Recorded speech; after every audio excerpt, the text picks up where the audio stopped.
Good morning. आफ्नो आजको daily routine फेरि निक्लिँदैछु। टाइम हेरौँ कति बज्यो, टक्क 4:45 हुँदैछ। अब यो गोला बोके मेरो म्याट अब हिँडेँ, दरवाजा खोल्नु पऱ्यो।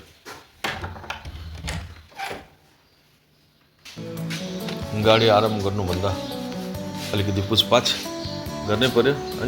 फेरि दिनभरि पुछाइ हुँदैन। स्कुटीमा यो कारण जान्छु नि कि अलिकति हामीलाई 2-2.5 किलोमिटर टाढो पर्छ। मेरो स्कुटी स्टार्ट जाने हो। जस निक्लेँ, यहाँ अलि मन्दिर छ हाम्रो गणेश मन्दिरको। यहाँ म जाँदाखेरि जहिले पनि बिहान दर्शन गर्छु। यहाँ गणेशजीको प्रतिमा भित्र छ।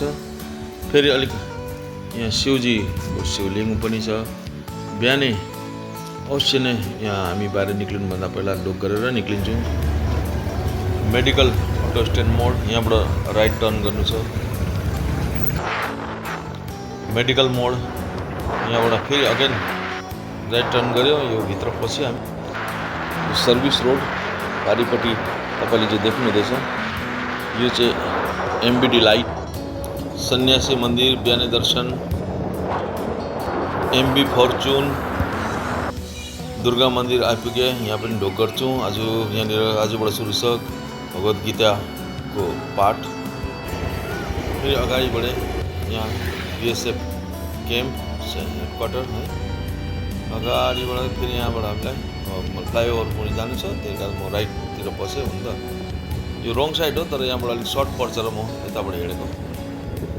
यहाँ यो फ्लाइओभर आइपुग्यो। फ्लाइओभरको राइट साइड जहाँ हामी एक्सर्साइज गर्ने ठाउँ आइपुग्नु आँट्यो। सन हस्पिटल, पञ्चमुखी हनुमानजीको मन्दिर यहाँ अन्डर कन्स्ट्रक्सन छ। यो बाटो हामी जान्छौँ। यहाँ अलिकति मैला फोहोर छ, कसैले ध्यान दिँदैन, कति भन्दा पनि सफा गरिदिँदैन सरकारले। अब आइपुग्यो। यहाँ चाहिँ हामी सबैजना भेला भएर एक्सर्साइज गर्छौँ। यहाँ पहिले 2जना दिदीहरू हुनुहुन्छ। यहाँ स्कुटी राखेँ। यो चाहिँ सर्भिस रोड हुनाले गर्दा यहाँ गाडी घोडाहरू हिँड्दैन। यहाँ हामी मजाले एक्सर्साइज गर्नु पाउँछ। त्यसले गर्दा यसरी तेर्सो राख्दा पनि स्कुटी हुन्छ। सबैले यहाँनिर आएर फेरि ठ्याक ठ्याक ठ्याक ठ्याक स्कुटी एक लाइनले राख्छौँ हामीले। यो एक्चुअलीमा हाम्रो एक्सर्साइज गर्ने ठाउँ आयो।